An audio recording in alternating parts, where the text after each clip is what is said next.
So last time I discussed Sofala and I discussed its importance in the greater world of things.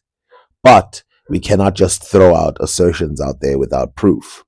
It is important to make sure that we understand the impact that this civilization had or this area had within the greater world. Now, the obvious question is Sofala really colonized first by the time that is discussed in the timeline of the Mwene Mutapa? The first Mwene Mutapa, is he the first to colonize Sofala? The answer is definitely not. And the proof is everywhere. Now, we all know how timelines work. You start from the bottom and you go from the top. But history is a little different. So on this timeline, we can all see that we have Mutapa the third, Mutapa the second, and then Mutapa the first, which is the one that I talked about. But the important place to go next is not those three, but the 1200s and the 1100s. But in order to go there, we're going to have to go even earlier to 900 AD and even earlier than that, where people discuss Indonesian ships coming into Africa and landing at the earliest place, and they describe this area.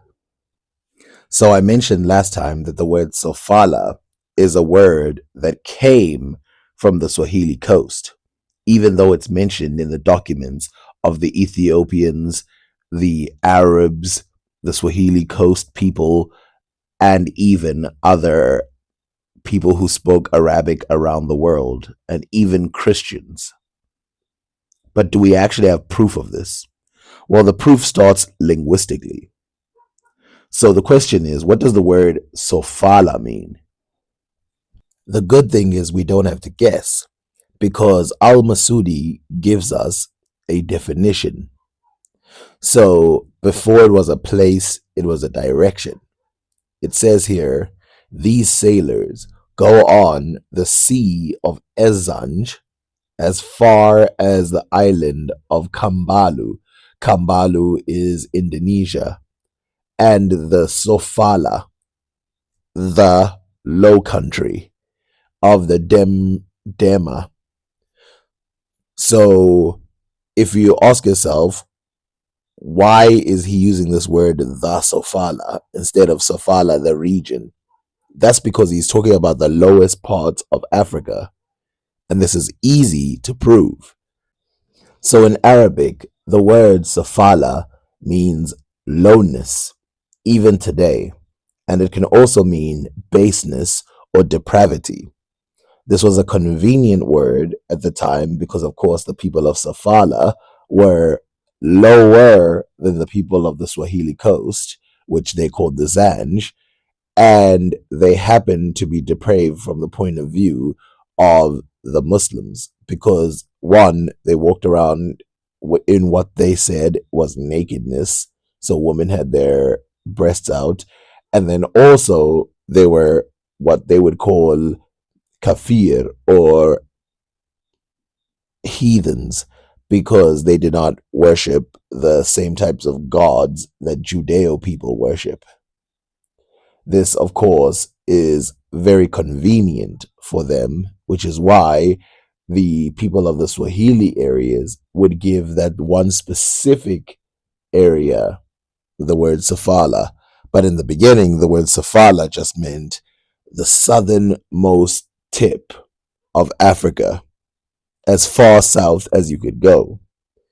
This clue tells us that when it was applied to that one specific area, that's as far south as at one time the people could go. And even the Arab writers in the previous ones that I read explain this fact. Now, if you remember in the Ethiopian one, they were using Sofala just to mean south.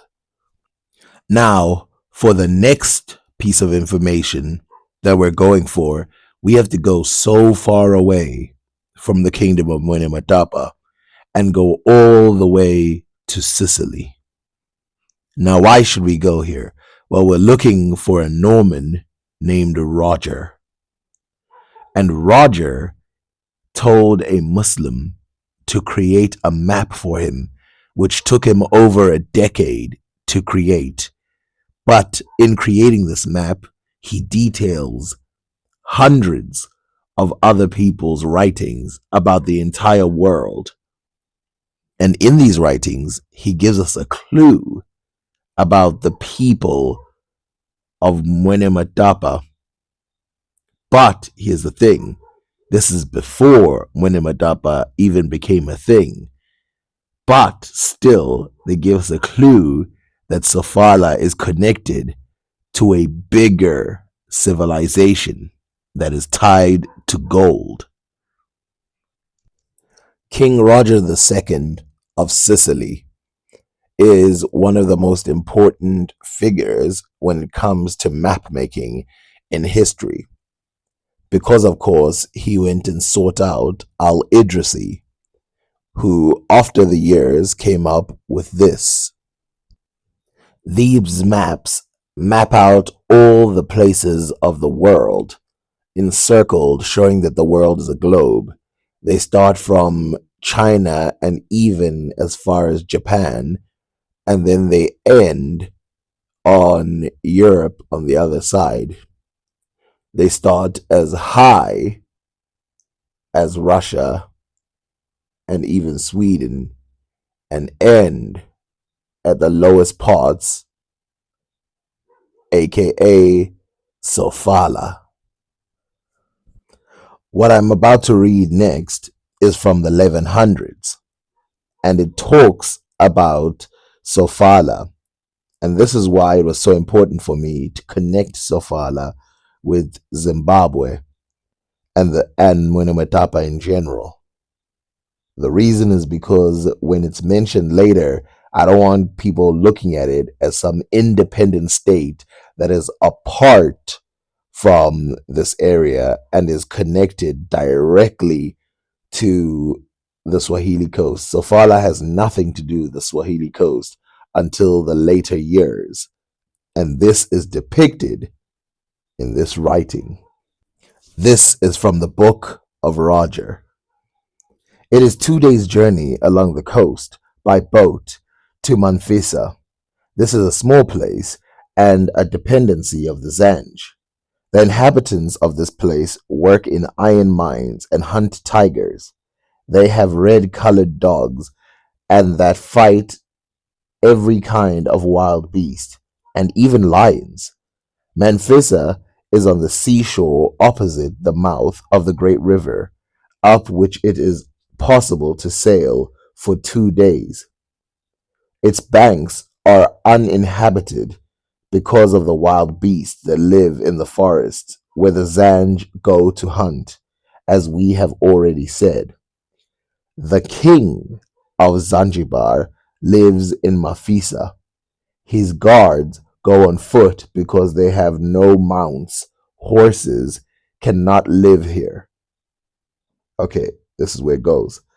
From Manfisa to the village of Elbanas on foot 6 days, by sea 1.5. Elbanas is a very big and heavily populated place. A one-sided drum called Er Regem and big as is worshipped in Elbanas. The drum is covered with leather on one side, on which a cord is attached to beat the drum. It makes a terrible sound that can be heard 3 miles away. Banas is the last Zanj dependency which borders on Sofala, the gold country. From Elbanas on the coast to the town called Tonet by sea 1.5 days, and overland 8 days, because in between there is a great gulf who stretches to the south and so forces the travelers to go around, and also a high mountain called Aujit from which the sides have been eroded by the water, which hits it with a great noise. This mountain attracts it all boats that come close and sailors keep far from it.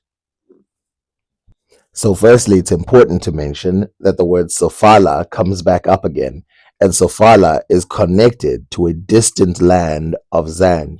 But you will see here that this land is more connected to Sofala, and so Sofala is not seen as an independent state. We saw with Al Masudi that the word Sofala generally means south, but we will go back to Al Masudi.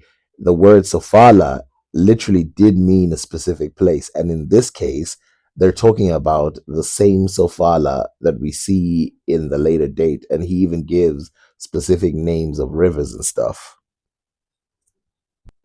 So here's where he explains Tanut. We just read about this place before. The town of Tanut is part of a country of Sofala and touches the country of the Zenj.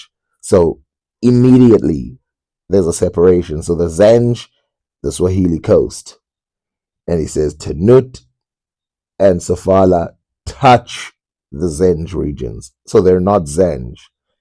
There are many villages, all of them on the boards of the river in the whole Zenj country. The main products are iron and hides of tigers from Zanzibar.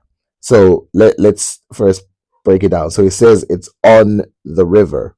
Which river is this? Well, we all know it's the Zambezi River. Kwama.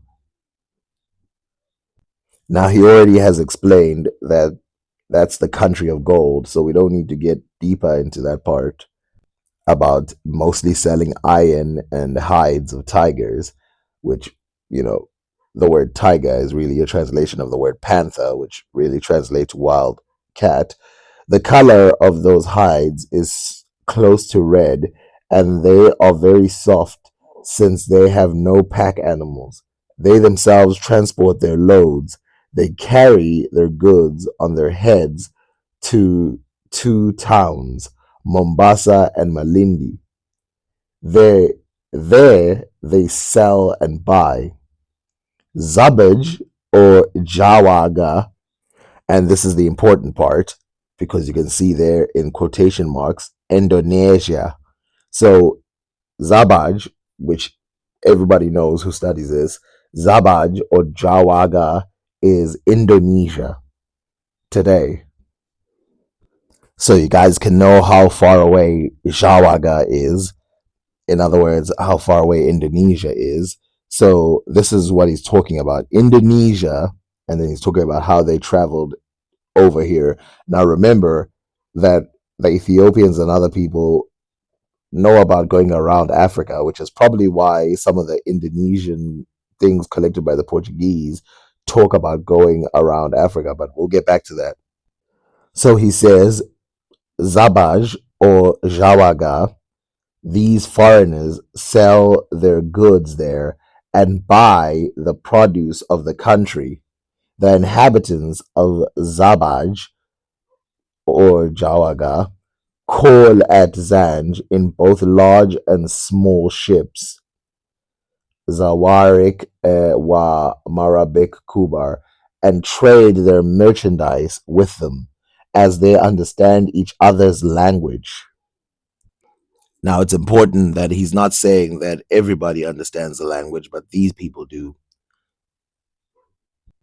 The Zenj have at the bottom of their hearts a great respect for the Arabs. For this reason, when they see an Arab, whether a traveler or a merchant, they prostrate themselves before him. They say in their language, "Welcome, son of Yemen." The visitors to this country steal their children, inciting them away by giving them fruits, blah, blah, blah. They carry the children from place to place and finally take possession of them and carry them off to their own country because the people of Zanzibar are numerous and are short of food. The ruler from the island of Kaish in the Sea of Oman had 505 ships with which he used to raid the Zanj coast for slaves, and he makes many captives. Okay, so as you can see here, the Zanj trade with the people of Yemen, right? And then they mention that Sofala is lower than the Zanj areas. That's why it has the word Sofala there. And then they tie it to the river. And then, of course, all the others I left it in because they're context clues about the type of people. But this is the 1100s. This is before the first alleged Mwene Matapa. What do we have? We have evidence of trade with as far as Indonesia. We have evidence of a city or a town. The town is called Tonet, which the reason why it probably doesn't have words like Zombahe and doesn't have words like Mwene Matapa is because a lot of these people are probably not interested in a lot of the central words of the people, although you will see it later. Now, I want to make a point very clear here, and this is a very, very important point.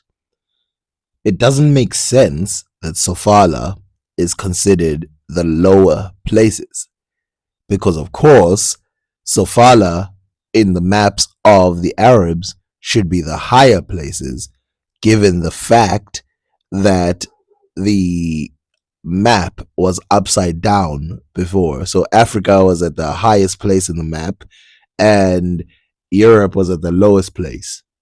But we can see this being the case. Now, the reason why they call it the lowercase, well, two reasons. One is that the map is round, so eventually they realize that you can be lower from either side.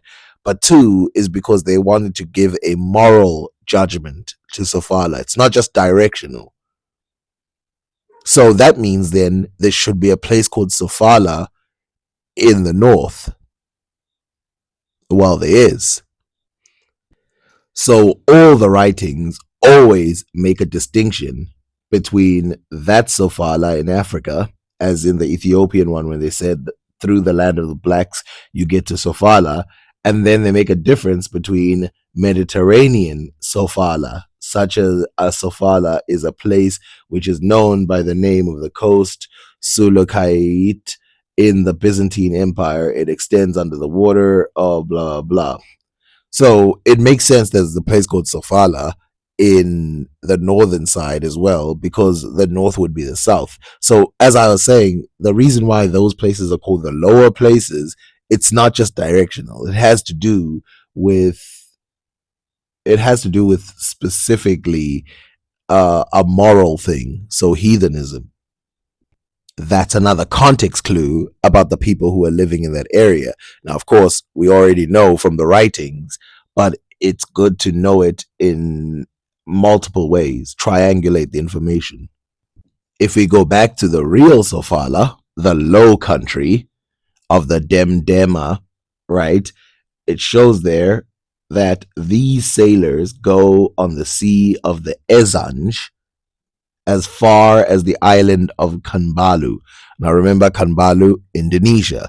So we're seeing two people mention it. This one, though, is in the 9th century. So this is Al Masudi again saying that this sea goes as far as Indonesia. These sailors go as far as Indonesia and Sofala. So they move back and forth between Indonesia and Sofala. This translation has commentary on it, which is very important. I think it's actually good. And it says here, at the south, in the end of Pemba, begin the country of Sofala. Right? This section embraces the description of the remainder of the country of Sofala. So it says, you first find two towns, or better yet, two big villages. In between there are villages and camps that resemble those of the Arabs. Those big villages are called Chantama. Now, I just want to quickly remind you that this word Demdema and Chantama are the same word. So 100 years later, it's still using the same word. So here we go.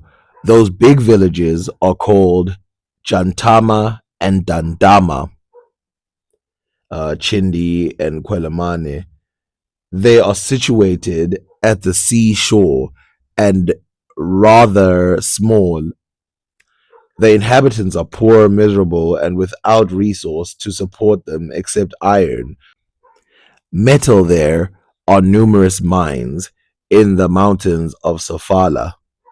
People of the Zabag or Zanej come hither for iron, which they carry to the continent and islands of India, where they sell it for good money because it is an object of big trade. And it has a huge market in India. For although there is good quality iron in the islands and in the mines of that country, it does not equal the iron of Sofala for its quality and its malleability. The Indians are masters in the art of working it. They prepare and mix the substances so that through fusion one gets the soft steel normally called India steel. They have factories that make the best swords in the world. This is how the Iron Sind, Serenbid, and Yemen rival among each other in quality through local circumstances, as well as the art of manufacturing. We shall discuss some of the other timelines later, but first, let's look into this specific part because this is where it gets important about locating Sofala specifically. We have said in the south of the sea is a part of Sofala, of which we have already talked, and that among the inhabited places is a town of Jabasta, not so big. There is quite some gold. Its exploitation is the only industry and the only income for its people.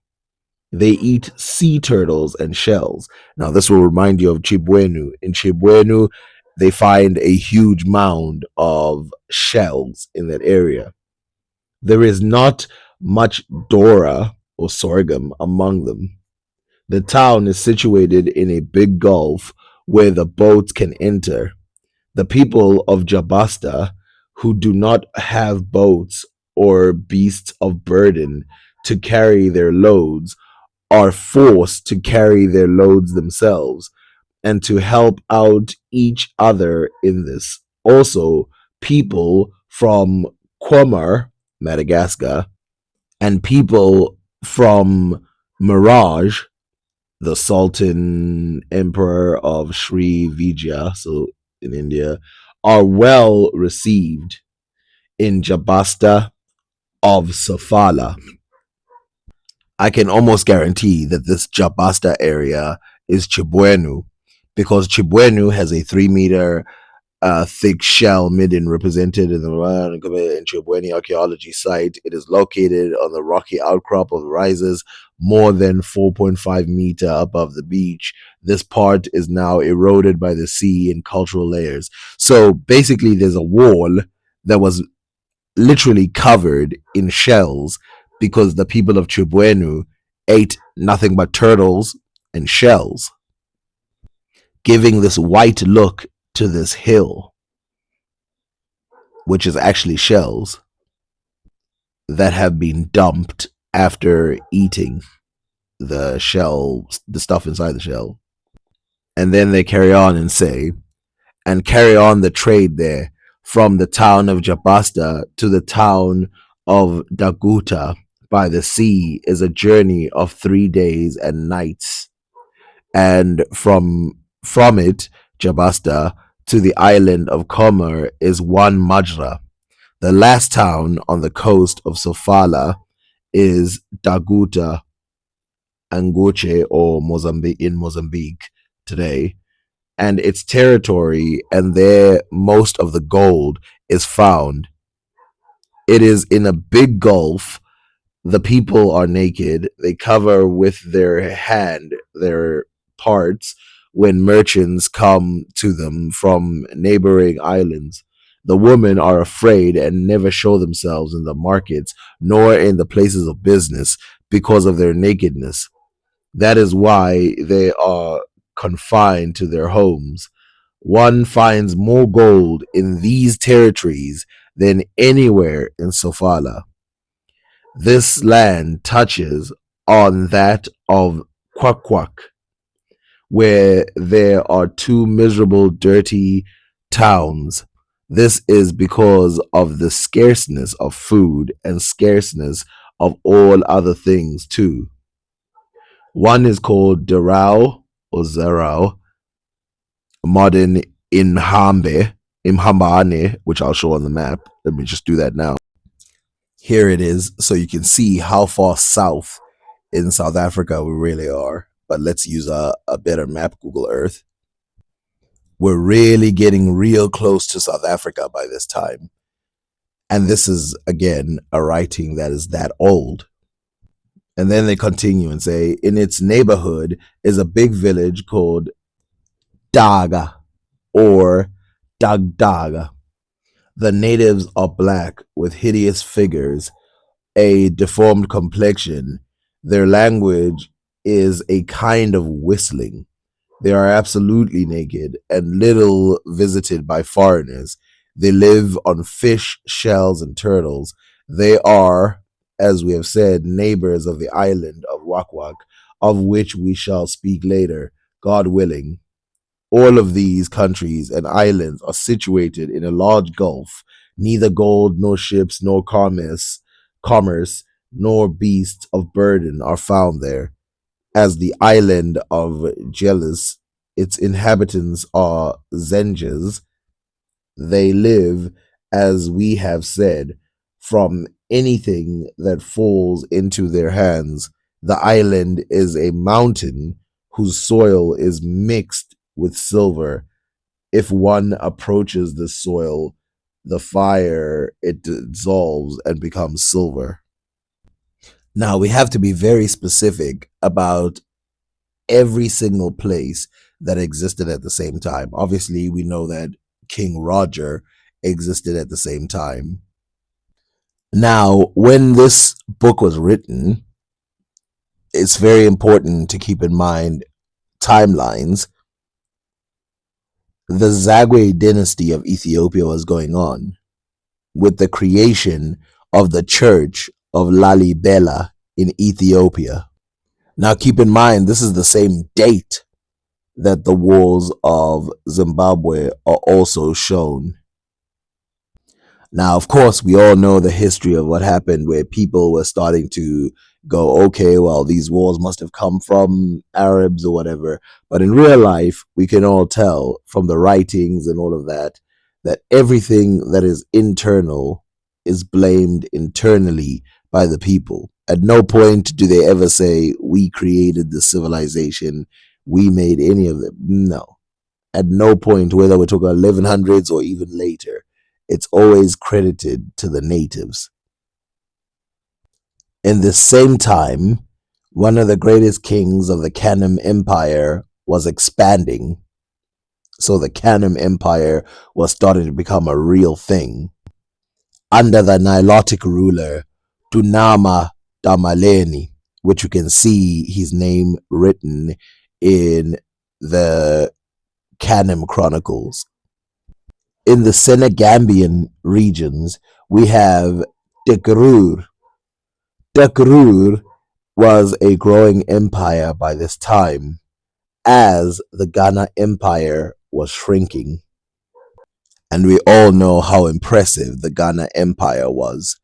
And of course, its great trade internationally with both North Africa, the southern states, as far as where Dakrur is, and as far as Ethiopia. This is why it has to make the list. Now, these areas within, by the north, the Almoravids, you have them there. And then in Egypt, or firstly going towards Egypt, you have the Nubian empires, including all those small areas that would soon be connected to the Kanem Empire. And then you have the Beja, who walk all along the nomadic areas, and the many other nomadic people who lived in Egypt at the time, both north and south. I've talked about them before. We don't need to go through them again. And then you have the Muslims dominating a lot of the parts of that area. And so they're closed in by Libyans, especially those of the Kanem Empire. Now, the real interesting part is Southwest Africa, because we know that the Kingdom of Congo is thought to start 200 years after this date. The Kingdom of Angola is also thought to start later than this date. But by the time the Portuguese get there, they're already up and going. So, what exactly was going on in those places? That's something we need to talk about a different time. If we go to the first Mutapa, I don't have to say his name. There's a couple things that I wanted to mention last time. So in Indonesia, mentioned by most of the Arab scholars, the person who's dominating at the time, the kingdom of Java, is a female named Suhita. Suhita, like all the other Javanese, spread her ships far and wide, including towards Africa. This is just to add a greater context to what happened in this region prior. Next, we will go to the next ruler, and I think that's very important.